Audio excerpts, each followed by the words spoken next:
Assalamualaikum warahmatullahi wabarakatuh. Selamat siang pemirsa. Jumpa lagi dengan saya Ahmad Yudianto di Warta Santri.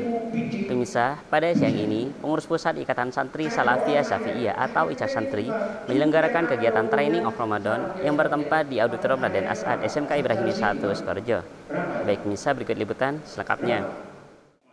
Dengan tema internalisasi ajaran Salafiyah Syafi'iyah di Tanah Nusantara, pengurus pusat Ikatan Santri Salafiyah Syafi'iyah periode 10 tahun 2023-2026 menyelenggarakan kegiatan Training of Ramadan. Kegiatan ini dilaksanakan di Auditorium Raden As'ad SMK Ibrahimi 1 Sukoharjo yang bertujuan untuk membekali para peserta dengan pemahaman mendalam tentang nilai-nilai kesantrian dalam konteks masyarakat, serta dapat mendorong para peserta untuk mengaplikasikan ilmu pengetahuan secara praktis selama liburan Ramadan.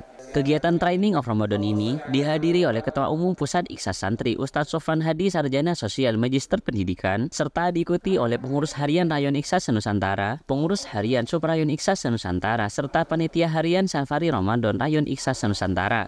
Dalam rangkaian acara ini, terdapat beberapa materi yang disampaikan. Di antaranya adalah teknik lapangan, internalisasi nilai-nilai kesantrian di tengah masyarakat, dan terdapat penyampaian materi tentang jati diri santri dengan narasumber Dr. Maskuri MPDI. Oke, kalau begitu, saya tanya seorang ahli ilmu dan beliau ahli legislatif. Kebetulan saya juga punya keahlian di legislatif. Sekali itu di mana tidak ada. Ada ahli perencanaan pembangunan. Saya juga sering mengisi kegiatan di perencanaan pembangunan. Ada ahli kebijakan ekonomi makro. Kebetulan saya juga sering mengisi kegiatan kebijakan ekonomi makro. Maka keahlian saya ini keahlian yang tidak jelas. Nah, inilah hebatnya santri. Santri itu harus tahu banyak hal. Padahal Allah tahu banyak hal.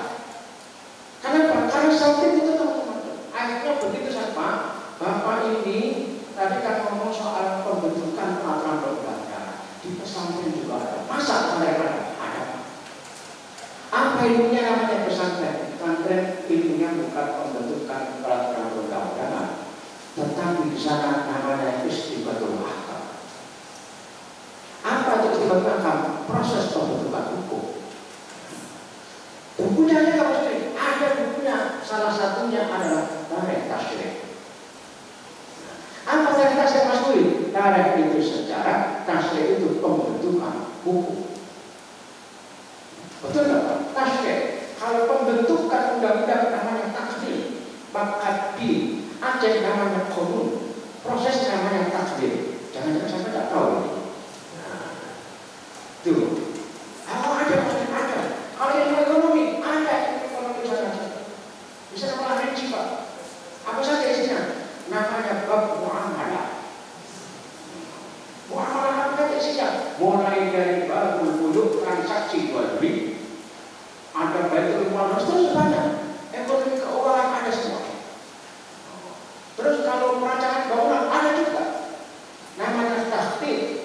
Ada. Semua itu namanya prosesnya ijtihad. Dan orang yang membentuk undang-undang disebut dengan mujtahid. Kalau ilmu sampai namanya faktor kebijakan. Nah itu. Pak Sekolah tahu apa kebijakan, dia tahu kan saya baca buku. Buku apa Mas Tuli? Buku handbook kebijakan publik. Pada sekolah itu kuliah S1 dan S2 tidak ada. Tapi saya membaca buku dan berdiskusi dengan kelompok-kelompok ahli kebijakan publik. Al-Quran ada juga, Al-Quran apa sih Al-Quran? Ada juga. Wah kalau ini santri lain yang begini. Oh saya bukan anak lain, saya harus Sukoharjo.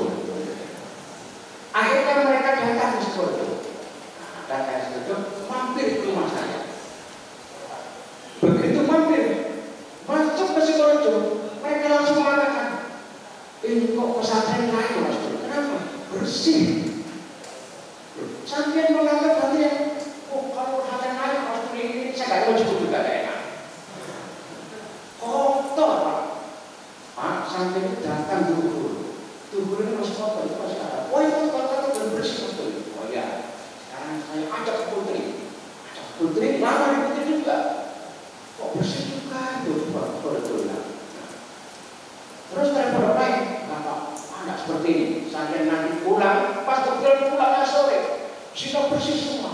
Waduh, ini bersih sekali Pak Suwondo.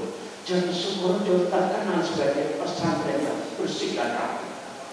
Maka kalau santrinya tidak bersih dan rapi, bajunya kumal-kumal, songkoknya tidak karu-karuan, berarti sampai tidak pernah menjadi diri sebagai santri yang bersih dan rapi. Bersih dan rapi. Kemudian Santri Suwondo berpikirnya progresif. Progresif itu berpikir maju, berpikir moderat. Itu identitas Suwondo. Pertahankan itu. Maka jangan menjadi orang yang radikal. Jangan menjadi orang yang fundamentalis. Tapi sampai juga akan berada pada kelompok-kelompok fundamentalis. Kelompok fundamentalis adalah kelompok yang suka menganggap dan mengklaim dirinya paling benar, orang lain itu salah. Itu ciri-cirinya. Alhamdulillah, pada hari ini merupakan hari terakhir kita melaksanakan training of Ramadan yang telah dilaksanakan oleh pengurus pusat IKSA Santri Salafiyah Syafi'iyah. Oleh karenanya kami sangat berterima kasih sekali atas diadakannya kegiatan training of Ramadan ini. Ini merupakan bekal yang sangat luar biasa sekali ketika kita melaksanakan safari Ramadan maupun SKN di rumah nantinya. Dan tentunya ini merupakan hal yang luar biasa sekali. Kami dari peserta mendapatkan bekal dari narasumber yang luar biasa juga. Karena juga dari pandangan dan pengalaman yang telah dipaparkan dan yang telah diberikan oleh narasumber. Dan tentunya yang kami dapatkan juga bagaimana kita sebagai santri juga bisa menjalani ciri khas pondok pesantren atau keistiqomahan yang telah dilakukan selama 1 tahun di pondok pesantren, agar bagaimana kita bisa mengamalkannya ketika kita bersafari atau SKN nantinya. Hal ini bertujuan untuk memberikan pemahaman secara mendalam tentang identitas santri serta peran santri di tengah masyarakat. Melalui kegiatan ini, diharapkan para peserta dapat lebih memahami esensi kesantrian serta mampu mengimplementasikan nilai-nilai tersebut dalam kehidupan sehari-hari. Kegiatan Training of Ramadan merupakan pembekalan bagi para santri, khususnya pengurus Rayon IKSA Nusantara, yang akan terjun pada kegiatan safari Ramadan yang akan dilaksanakan di daerah masing-masing. Dengan harapan adanya pembekalan ini adalah harapan pengasuh yang mana nanti ketika santri pulang ke masyarakat, terjun ke masyarakat, tidak merusak moral-moral apa yang sudah 1 tahun ada di pondok. Jadi kegiatan safari Ramadan nanti menentukan pembekalan santri yang akan terjun kepada masyarakat. Dan dengan harapan juga tidak bisa merubah akhlak para santri dan bisa membawa ilmu kepada masyarakat.